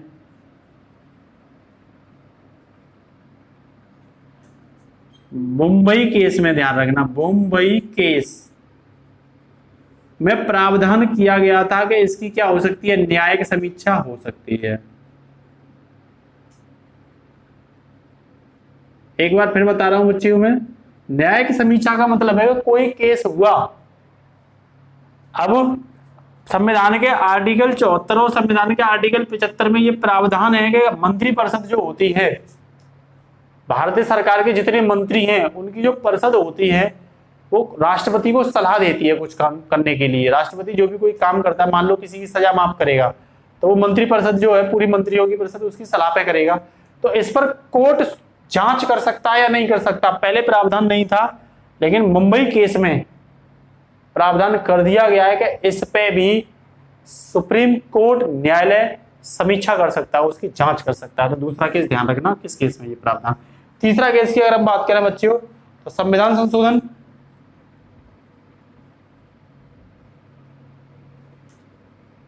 तो इसमें भी बच्चों पहले जो था समीक्षा का प्रावधान जो था नहीं था, पहले समीक्षा का प्रावधान नहीं था इसमें, लेकिन मूल ढांचे के सिद्धांत को देकर के,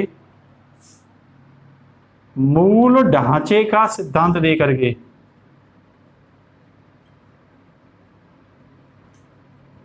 और ये मूल ढांचे का सिद्धांत किसने दिया, सबको पता होनी चाहिए, केशवानंद भारती बनाम केरल राज्य। केशवानंद भारती मठाधीश थे, एक मठ के मठाधीश थे, और ये केस था वर्ष 1973। इसमें सिद्धांत दिया था मूल ढांचे का। क्या मूल ढांचे का, कि संविधान संशोधन में यदि संसद संशोधन कर रही है और उसने कोर्ट के द्वारा दिए गए मूल ढांचे का उल्लंघन किया है, तब न्यायपालिका उसकी क्या कर सकती है, समीक्षा कर सकती है। ध्यान रखना, ये संविधान संशोधन किस आर्टिकल के तहत होता है, आर्टिकल 368 के तहत। तब देखिएगा कि भाई इन्हें जो संशोधन किया है उसकी जांच की जाएगी, ध्यान रखना, ठीक है। नेक्स्ट है बच्चों नमी अनुसूची। नमी अनुसूची, नमी अनुसूची की समीक्षा हो सकती है या नहीं हो सकती। तो नमी अनुसूची की समीक्षा जो है बच्चों, वो कोहिलो केस बनाम तमिलनाडु राज्य, ये भी मैंने पढ़ा दिया था आपको, कोहिलो केस बनाम तमिलनाडु राज्य में ये प्रावधान किया गया था कि नमी अनुसूची की भी क्या हो सकती है, समीक्षा की जा सकती है।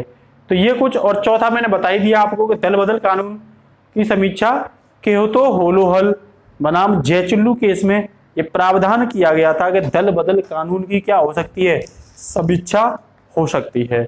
तो बच्चों ये जो हमने पढ़ाया है आपको, ये कुछ प्रावधान दल बदल कानून के बारे में पढ़ाए हैं। अब बात ये आती है कि वर्ष 2003 में इसमें एक संशोधन किया, वर्ष 2003 में इसमें क्या किया गया, संशोधन किया गया। तो संशोधन में क्या हुआ, वर्ष 2003 में जो दल बदल कानून में संशोधन हुआ था उसमें क्या हुआ था उसे भी देख लेते हैं। तो इसमें से संबंधित संशोधन 2003, ये 91वां संशोधन था, 91वां संशोधन था। तो इसमें जो संशोधन, दो संशोधन मुख्य किए गए थे। एक संशोधन किया गया था कि मंत्रिमंडल की जो आकार की स्थिति थी, जो मंत्रिमंडल था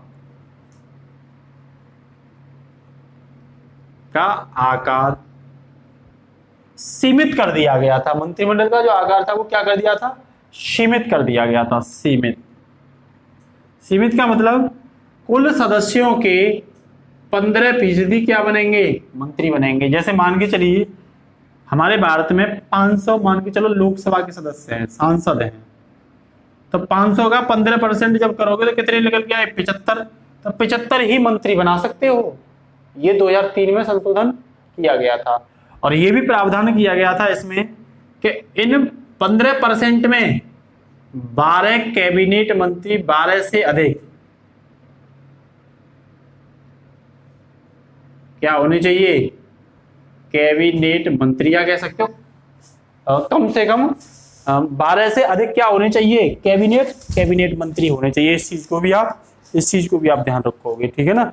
दूसरा जो इसमें काम किया गया था बच्चों, वो ये किया गया था कि जो हमारे संविधान की 10वीं अनुसूची, ये जो दल बदल कानून है, इसकी धारा 3 जो है उसे खत्म कर दिया गया था। पहला तो ये किया गया।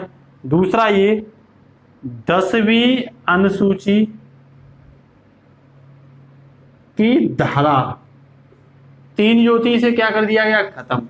अब इस 3 में क्या प्रावधान था,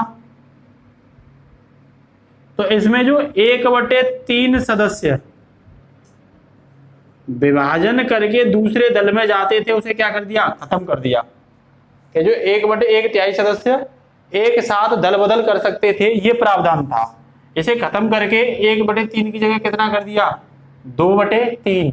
अब 2/3 सदस्य एक साथ किसी अन्य दल में क्या कर सकते हैं, जा सकते हैं। तो ये प्रावधान किया था, ठीक है ना बच्चों। तो ये 2003 का कुछ एक संशोधन था जो किसमें था, दल बदल कानून के अंतर्गत था।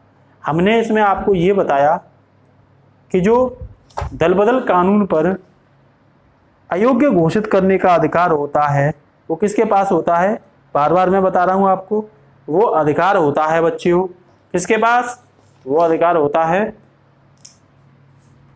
स्पीकर के पास, लोकसभा अध्यक्ष के पास। और यदि कोई व्यक्ति लाभ के पद पर है तो इसे अयोग्य घोषित करने का अधिकार किसको होता है, अगर सांसद है तो राष्ट्रपति करेगा, लेकिन परामर्श किसकी लेगा, ये ध्यान रखना, वहां लिख लेना शुरू में, परामर्श लेगा इलेक्शन कमीशन की, election commission of India, Bharat की चुनाव आयोग की। और यदि ये विधायक होगा तो इसे राज्यपाल करेगा और राज्य निर्वाचन आयोग की क्या लेगा, परामर्श लेगा। ये ध्यान रखना, ये परामर्श वाली बात भी ध्यान रखना। और फिर इसके बाद हमने ये बताई थी कि यदि कोई गलत तरीके से चुनाव जीतता है तो जन प्रतिनिधित्व अधिनियम 1951 के तहत क्या कर दिया जाएगा, उसे न्यायपालिका क्या कर देगी, अयोग्य घोषित कर देगी। और उसका हमने आपको एक एग्जाम्पल भी बताया था बच्चों कि इसका एक एग्जाम्पल भी है जिसे हमने गुजरात दिया था नाम। गुजरात में एक बीजेपी के मेंबर ने गलत तरीके से क्या कर लिया, गलत तरीके से चुनाव को जीतने का काम किया था। अब बच्चों में इससे संबंधित क्वेश्चन सॉल्व कराते हैं 2-4, तो जल्दी से आप रेडी हो जाइए इससे संबंधित कुछ क्वेश्चनों के लिए। तो हमने दल बदल कानून से संबंधित जितना भी डिस्कशन था वो आपके सामने पूरा का पूरा डिस्कशन किया। अब जल्दी से रेडी हो जाइए, इससे संबंधित कुछ क्वेश्चन सॉल्व करते हैं।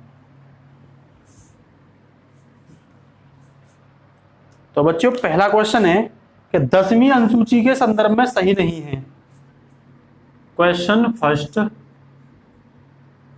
10वीं अनुसूची के संदर्भ में गलत कथन, और ये CAPF 2019 का क्वेश्चन है बच्चों। तो इसमें जो पहला ए ऑप्शन है वो ये कह रहा है, अनुसूची अधिकथित करती है कि, अनुसूची अधिकथित करती है कि, साथ ही साथ लिखते रहना कि निर्वाचित सदस्य दल बदल के आधार पर निहरित किए जा सकते हैं, कि निर्वाचित सदस्य दल बदल के आधार पर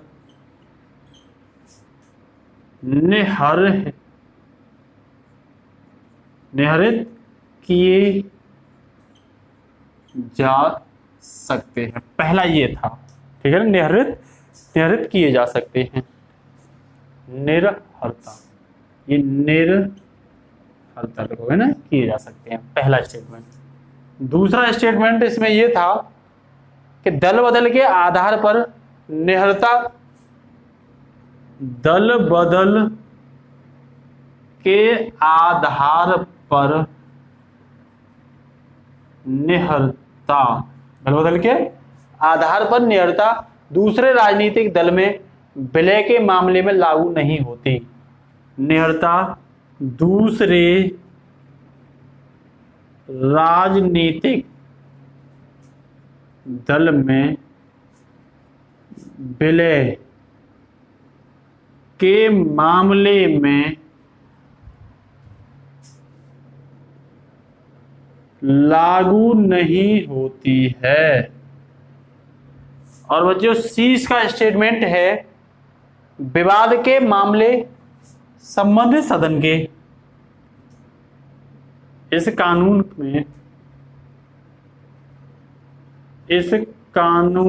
में मतलब दल बदल कानून में विवाद के मामले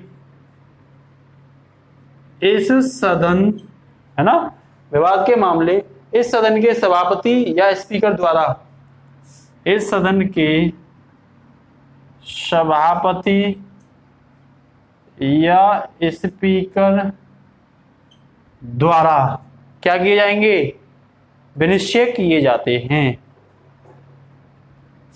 द्वारा विनिश्चय किए जाते हैं। और लास्ट इसका ऑप्शन है बच्चों डी, जो मामले अनसुलझे रहते हैं, जो मामले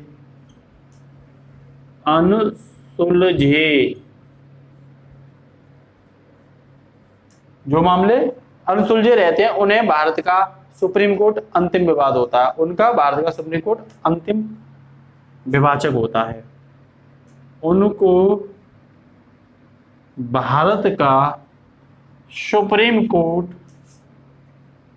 अंतिम विवाचक होता है। इसका आंसर मैं नहीं बताऊंगा बच्चों, जल्दी से टाइप करिए आप, इसका आंसर क्या होगा।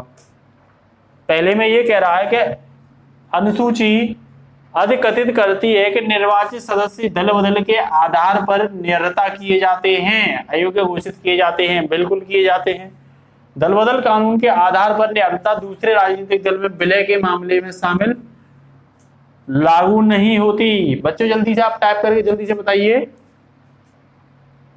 तो सही बात है, यदि विलय करते हैं तो मैंने बताई थी तब वो दल बदल साबित नहीं होगा। नेक्स्ट, इस कानून में विवाद के मामले इस सदन के सभापति या स्पीकर द्वारा विनिश्चय किए जाते हैं। तो बच्चों ये गलत हो गया, इसलिए होगा कि मैंने बताई थी विवाद को सॉल्व करने की शक्ति किसके पास है, ये सुप्रीम कोर्ट के पास है। तो ये क्या करेंगे, सभापति और स्पीकर। तो बच्चे ये अयोग्यता घोषित करने वाले जो भी निर्णय हैं, अयोग्यता घोषित करने वाले निर्णय कौन लेगा, स्पीकर और सभापति लेंगे। इसीलिए ये क्वेश्चन क्या हो जाएगा, गलत हो जाएगा। जो मामले अनसुलझे हैं उन्हें कौन करेगा, सुप्रीम कोर्ट करेगा। तो बच्चों ये भी सही हो जाएगा। तो इसका आंसर क्या हो गया, इसका आंसर हो गया सी। उसके बाद कुछ और क्वेश्चन कराते हैं बच्चों इसी पर, बहुत सिंपल क्वेश्चन है।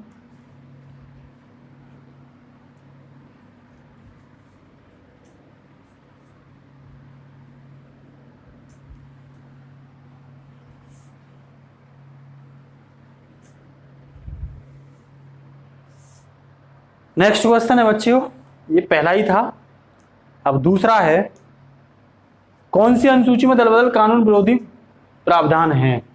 दल बदल कानून सम्मिलित हैं। तो अगर ये देखोगे कि ये किस किस में आया है बच्चियों, तो ये 2 बार तो आईएएस में आ गया, आईएएस में 1 बार तो ये 1998 में आ गया है, और बच्चे 1 बार ये वर्ष 2014 में आ गया है, ध्यान रखना। 1 बार यूपी लोअर सबऑर्डिनेट में आ गया है, यूपी लोअर सबऑर्डिनेट में आ गया, और ये यूपी लोअर सबऑर्डिनेट में जो आया है बच्चियों, ये आया है 2013 में। तो देखो हर साल इस पर क्या निकल के आ रहे हैं, क्वेश्चन निकल के आ रहे हैं। इसके बाद बच्चियों ये जो आया है, एक में और आया है, एक सेकंड, ये आया है, हाँ इसमें दे रखा है, अब मैं ऑप्शन बता रहा हूं। पहला जो ऑप्शन है इसका वो 6वीं अनुसूची, बी जो दे रखा है वो 8वीं अनुसूची, सी जो दे रखा है बच्चियों वो 10वीं अनुसूची, और डी जो दे रखा है बच्चियों वो 11वीं अनुसूची। तो हमने बताई थी जो 6वीं अनुसूची है, जल्दी से टाइप करके बताइए आंसर क्या होगा इसका, जल्दी से।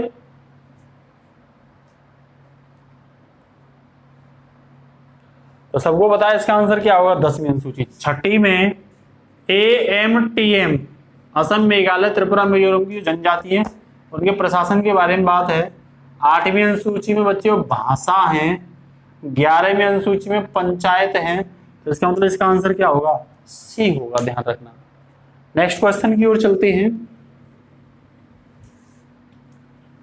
तो वो कह रहा है 10वीं अनुसूची में प्रावधान है, 10वीं अनुसूची में प्रावधान है, और ये आया है बिहार PCS BPSC में, और ये 1996 में आया है। कब आया बच्चों, ये 1996 में आया हुआ है। दूसरा यूपी PCS 2005 में भी आया हुआ है, ये यूपी PSC 2005 के मेंस में आया हुआ है। तो पहला जो ऑप्शन है बच्चों वो ये है, भारत की राष्ट्रीय भाषा, भारत की राष्ट्रीय भाषा। 20 का ऑप्शन है बच्चों न्यायिक पुनरावलोकन, पुनरावलोकन।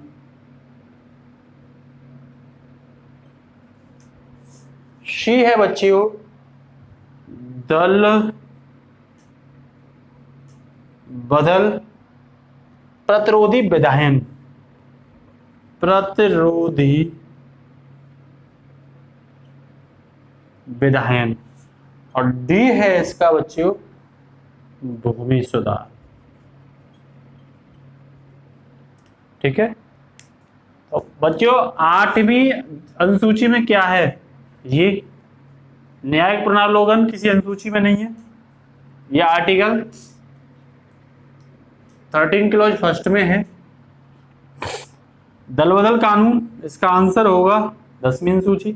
भूमि सुधार बच्चों नवी भारतीय संविधान की पहले संविधान संशोधन में ही ऐड किया गया था, और ये 9वीं अनुसूची में है।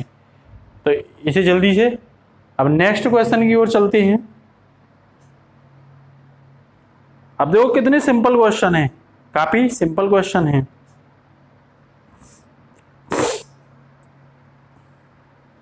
मुझे इसमें एक टॉपिक और डिस्कस कराना है बच्चों कि मौजूदा समय में इसकी क्या प्रासंगिकता है, मौजूदा समय में इसकी प्रासंगिकता क्या है, इसके पक्ष में तर्क क्या है, ये और देख लेते हैं। दल बदल कानून की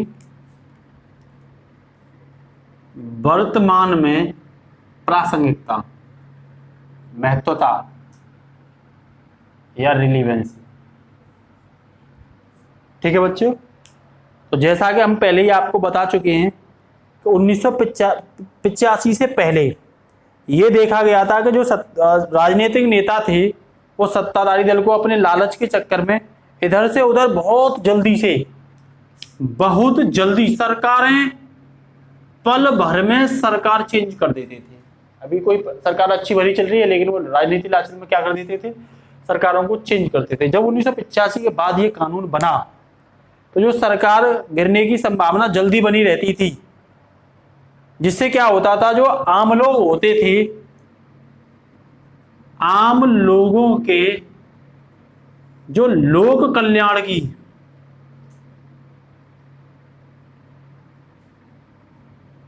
जो योजनाएं होती थी, वो योजनाओं पर या सरकार का कल्याणकारी विकास पर फोकस नहीं होता था, क्योंकि सरकार बदलने में ही बहुत सारा टाइम लगता था। बदल के नई सरकार आती थी, वो टाइम लेती थी। तो ऐसी स्थिति में सबसे अधिक प्रभाव आम लोगों पर पड़ता था, क्योंकि उन जो कल्याणकारी योजनाएं थी वो नहीं लागू हो पाती थी। दूसरी बात, इसमें अगर बात करें तो सत्ता स्थिरता के विकास की जगह तो जो दल होता वो क्या करता था, राजनीतिक दल, कि वो सबसे ज्यादा फोकस करते थे कि सरकार की स्थिरता बनी रहे, सरकार की स्थिरता पर, इस पर फोकस करते थे। तब उनका दिमाग विकास से क्या हो जाता था, दूर हो जाता था। हर समय राजनीतिक दल इसी उसमें रहते थे कि उनका जो केंद्र था वो क्या था, सरकार कैसे भी ये केंद्रित इस पर फोकस रहता था उनका, तो भाई सरकार निरंतर बनी रहे, इसके लिए वो इधर उधर लोभ लुभावनापन करते रहते थे। दूसरी बात, इस कानून के प्रावधानों ने एक और अच्छा काम किया, धन या पद की जो लालच के कारण जो अवसरवादी राजनीति करते थे, वो अवसरवादी राजनीति इसने रोक दी कि अब धन और लालच के चक्कर में अगर कोई जाएगा, ठीक है ना, तो आप कह सकते हो धन या पद की लोलुपता के कारण, धन या पद की लोलुपता, लालच के कारण जो अवसरवादी राजनीति खेलते थे उसे इस कानून ने क्या कर दिया, उसे इस कानून ने खत्म कर दिया, उस पर रोक लगा दी, ठीक है ना। जिससे क्या होता है कि जो अनियमित बीच बीच में चुनाव होता था सरकार गिरने का, अब वो अनियमित चुनाव में जो खर्च होता था उस पर भी अब क्या लगे, नियंत्रण हो गया कि भाई सरकार गिरेगी, दोबारा से अनियमित तरीके से चुनाव होंगे, जिसके कारण पैसा काफी ज्यादा खर्च होगा। साथ ही अगर हम बात करें, इस कानून ने राजनीतिक दलों की जो प्रभावकता थी उसमें वृद्धि की, क्या की, अब प्रभावी हो जाएंगे। राजनीतिक दलों की प्रभाविकता में क्या की, इस कानून ने वृद्धि की, ये भी एक इसकी प्रासंगिकता थी। और प्रतिनिधि केंद्रित व्यवस्था को कमजोर कर दिया। अब जो प्रतिनिधि केंद्रित व्यवस्था थी उसे क्या कर दिया इसने, प्रतिनिधि केंद्रित व्यवस्था को कमजोर, कोई भी प्रतिनिधि किसी भी दल में जा रहा है, अब उसे कमजोर कर दिया। प्रतिनिधि केंद्रित जो व्यवस्था थी वो अब नहीं रहेगी, राजनीतिक व्यवस्था अब इस कानून के तहत ऐसा नहीं किया जाएगा, ठीक है ना। इसमें के बाद फिर हमने ये बताया था कि भाई इसमें कुछ ने विरोध भी किया था, कैसे क्या होगा, इसने कही कि भाई इससे जो दलों का शासन है वो दलों के शासन की व्यवस्था बढ़ जाएगी। दूसरी बात, इससे अंतरदलीय लोकतंत्र पर प्रभाव पड़ेगा कि दल आपस में चेंज हो जाते थे, वो चेंज नहीं हो पाएगा, क्योंकि लोगों ने विपक्ष में ये बोला था कि लोकतंत्र में संवाद की जो संस्कृति होती है उसका क्या होता है, अत्यंत महत्व होता है। अगर मैं इसके विपक्ष में कुछ और एक दो स्टेटमेंट बता दूं, एक दो मैंने पहले ही बता दिया था विपक्ष में तर्क,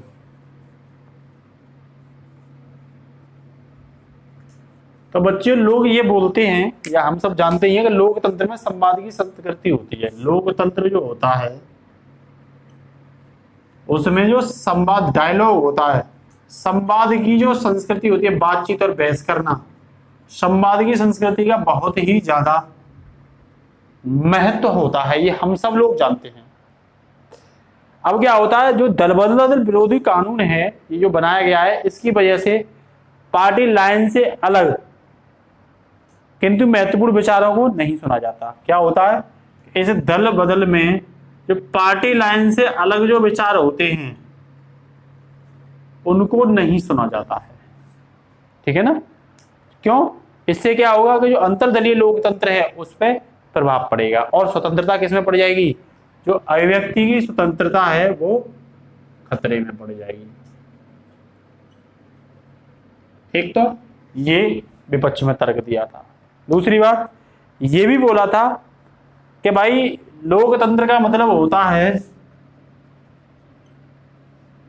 जनता का, जनता के लिए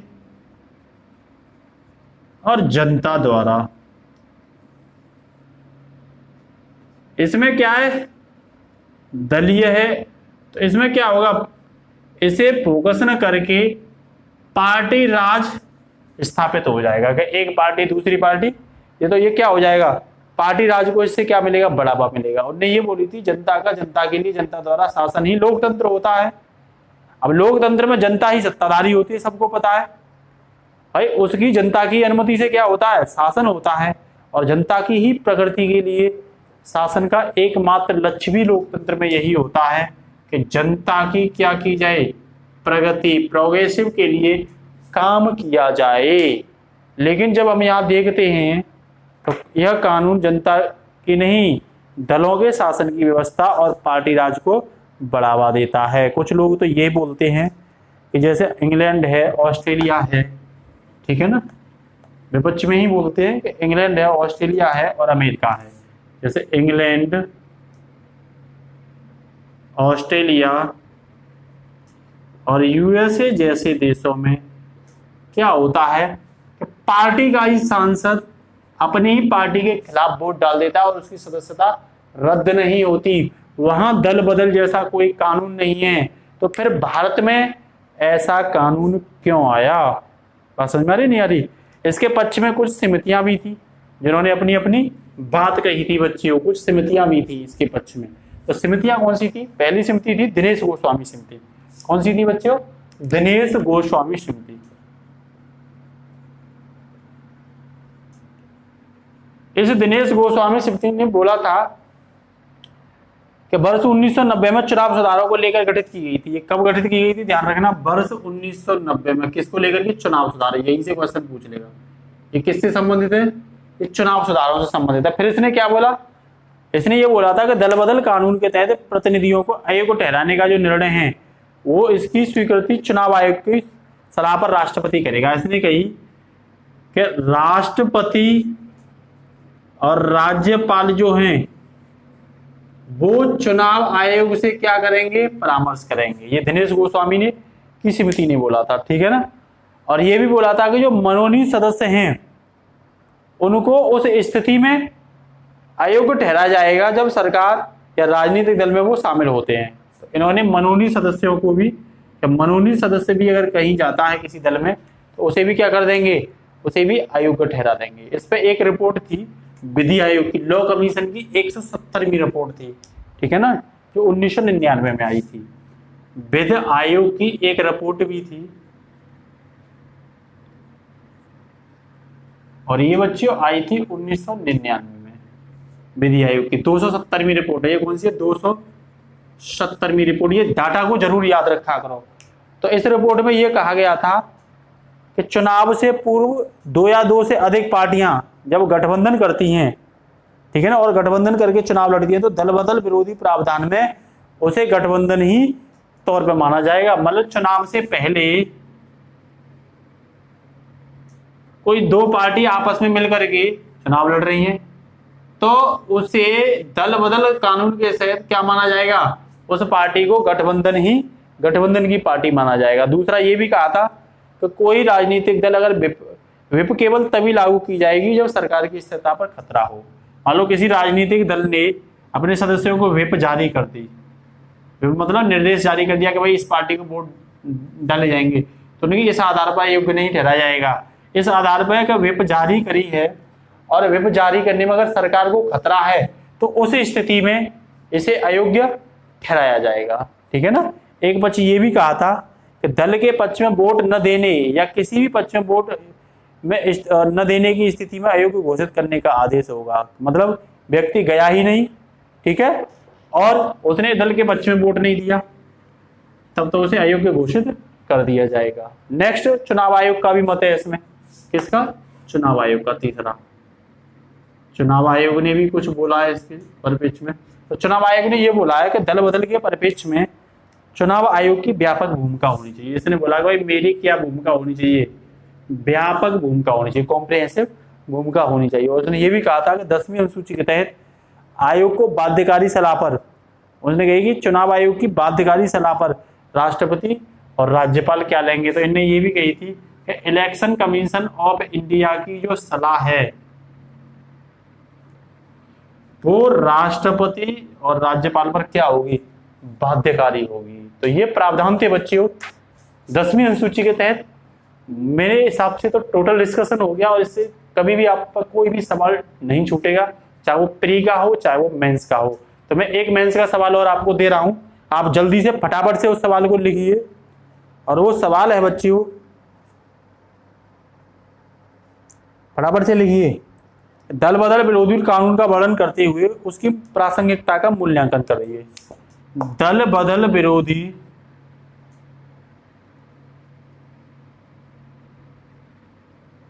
कानून का वर्णन करते हुए उसकी